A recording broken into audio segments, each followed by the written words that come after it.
What's up guys, Houndish here, and today we had that huge Armor 2.0 reveal from Bungie. So finally we get a bunch of information about how this armor system is going to work. We're going to recap the stream right here. We've got a new Glimmer Cap, we're going to talk about some UI stuff, stats in the game, exotics moving into the 2.0 system, the fate of different kind of armor sets inside of the game, talk about energy types, different mods that we'll be able to unlock, new materials and kind of upgrades that we'll need to do, Masterworks, cosmetic slots, buffs to subclasses, and a bunch of other stuff in the videos. So guys, if you enjoy this one, as always, a rating really helps me out, but otherwise let's get into it.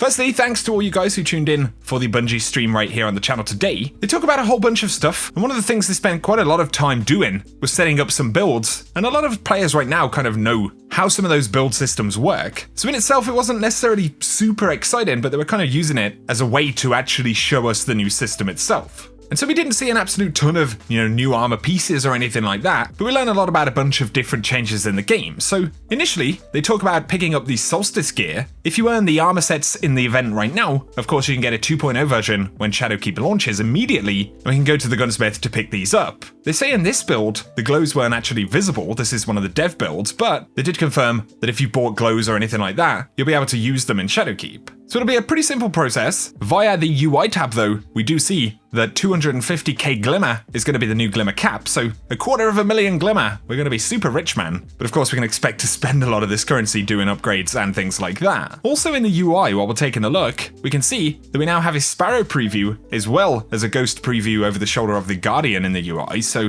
this is actually how it's going to look in September. We can also spot the artifact on the bottom left right there. Bungie didn't go into any more detail about them just yet, but also in this UI preview, you'll notice intellect, discipline, strength, recovery, resilience, and mobility listed to the right of the Guardian. So all of these stats are going to be present once Shadowkeep drops. Each stat is actually displayed with different tiers, and every piece of armor will come with these stats on it, and of course they will stack for an overall kind of character set of stats. So very much like it was in D1, with the exception that all 6 of these stats will be present. It's just a little bit more complicated, really. They've also said they're increasing how much we can spec into certain stats. So, for example, we'll actually be able to have more mobility after Shadowkeep than we can in the game right now. And before they show us the kind of 2.0 system in itself, they did confirm that exotics will be moving to Armor 2.0. They're essentially going to work the same as legendaries, and exotics can be masterworked. So finally, you'll be able to apply a full masterwork to a piece of armor, and you'll get all the benefits from that, which includes an increase in all of the stats on the Guardian's armor now. But you can pull 2.0 versions of exotics from collections with what Bungie call fixed rolls, and I'm not really sure how this works because, of course, we're getting mod slots, so it could possibly be the stats that they're talking about. They said they can be modified, and they also said that exotics dropped in the world will be Armor 2.0 versions. There will be some way to get better versions of them from collections though,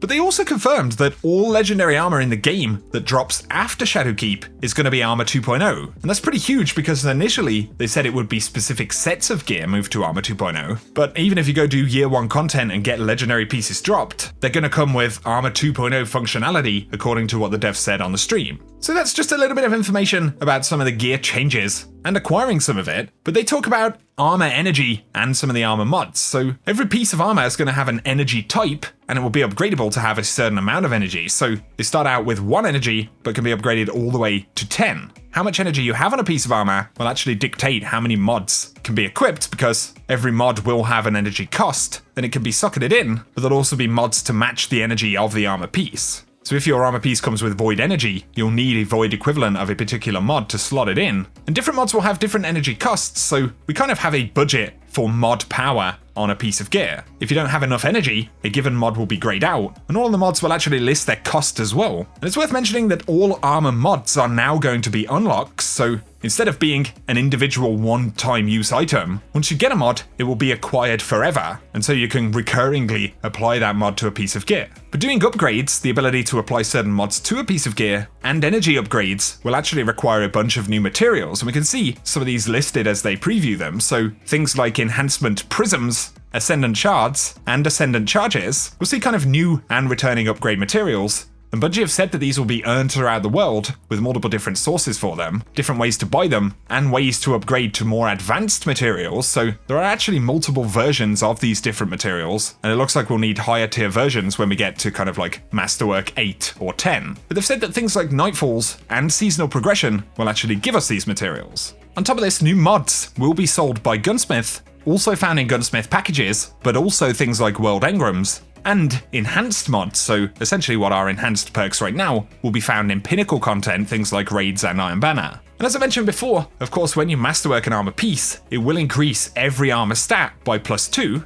so that's all 6 of the armor stats that'll be present in Shadowkeep. And we get a preview of things like new ammo finder mods, and these will be more reliable than they've been in the past. We'll spot things like discipline, intellect, and strength mods as well to boost those stats up. As they made a lot of these builds on the stream, different types of mods will go into different slots. So you get things like armor mods in slot 1, and then a variety of different weapon and armor perks that can go in slot 2 and 3, but they will be different on specific pieces. So legs, for example, tend to have scavenger mods, chest will have capacity or unflinching mods, and gloves get reloader or targeting. So kind of similar to how the perks actually roll out on armor pieces right now. And we are able to stack 2 of the same mod, but if you can't stack a mod, if that's kind of breaking a rule, or if the perks cap out or something like that, the armor won't let us actually do it, so we won't end up wasting mod slots on anything that's capped. Also, as you preview these different armor pieces, the different mods and things like that, the stat bars that they affect will change as you hover over like they did in D1 with the kind of green overlay. We can see on these armor pieces though that they've made the armor cosmetic slots separate, so there's a kind of drop down right there, and inside you'll see the universal ornament section as well as the shader slots for the piece of gear. So all of the cosmetic stuff is housed on a separate kind of tab, and also when you're hovering over, you'll see a kind of new flyout window that shows all of the equipped mods that you have. Now when it comes to old stuff, none of the old armor or mods are going to be lost or taken out of the game. Current stuff will keep working as it does, because unlike what we see with the developers right here where they have been given a ton of materials, they've got a bunch of mods and things already unlocked, we're going to have to earn every single one of these things again in the game. And of course all of the currency, the armor pieces, and then the upgrades to actually be able to build these characters. And in that time, of course, we may be a little bit reliant on some of our current gear because we might have god rolls right now that are going to be stronger than what we'll initially get with the 2.0 armor, because of course, once again, that's going to take time to build. So again, the current stuff will keep working. You can also shard old mods or year 1 mods and use the components for year 3 mod upgrades, so there may be a bunch of stuff that'll be worth deleting. And then of course they jump into the game, and they ran a strike. There was some speculation, maybe they're going to show us some new content. Unfortunately, we got a strike on Mercury, but we did get an opportunity to see the ammo finder actually in action, so ammo drops will have an extra glow on them if they drop as part of the benefit of an ammo scavenger perk. So at least now there'll be some differentiation between ammo that's already on the ground and ammo that you're actually getting because of the bonuses you're using. And many of the new buffs from armor pieces, mods, and the artifacts will also be displayed in the tooltip in the game. Another random thing right here, but we can see class icons displayed above characters instead of the base level, so Bungie are kind of moving away from that, and we'll now know, we're with another Titan or Warlock or whatever.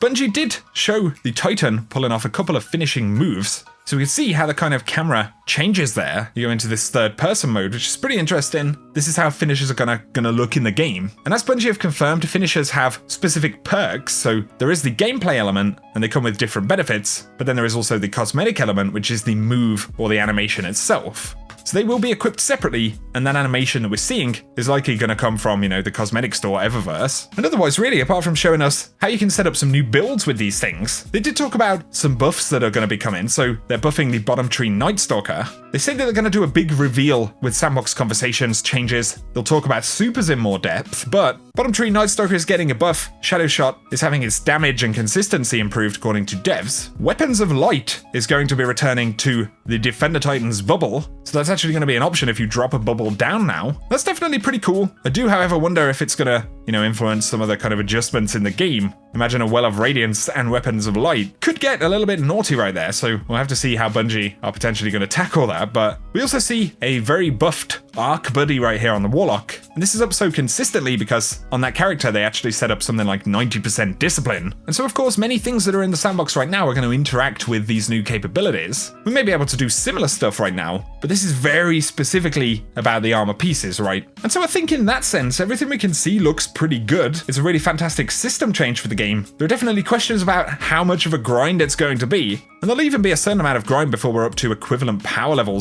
as we acquire these new bonuses. But otherwise at the moment it is kind of hard to tell how much gameplay will be required. And so the Armor 2.0 system in itself, I think, is looking pretty good. I'm definitely curious to see, more new stuff. What they've showed us today gives us that build potential, a little bit more control over a lot of things, but there is that hunger to see, what are these artifacts going to do? Because that is the truly kind of new element that's going to mix the game up. And separate to this, we haven't really seen a bunch of content yet. We haven't seen gameplay of the new location. We don't have new info on kind of activities really for Shadowkeep or that many previews of gear or things like that. And so I totally understand that players are kind of craving that. But I'd love to hear your thoughts down below on the armor system itself. Any concerns or things that you're excited about, definitely drop them in the comment section. But for now, I'm definitely going to let it sink in, and maybe we'll kind of recap that stream once again, catch out a few interesting bits and bobs, and I'll keep you posted with more thoughts on it and details about it, as always. But if you've enjoyed the video, guys, a rating really helps me out. If you're new around here, be sure to hit subscribe if you want to see a lot more Destiny 2 content. But otherwise, thank you as always for tuning in, and I will catch you guys very soon.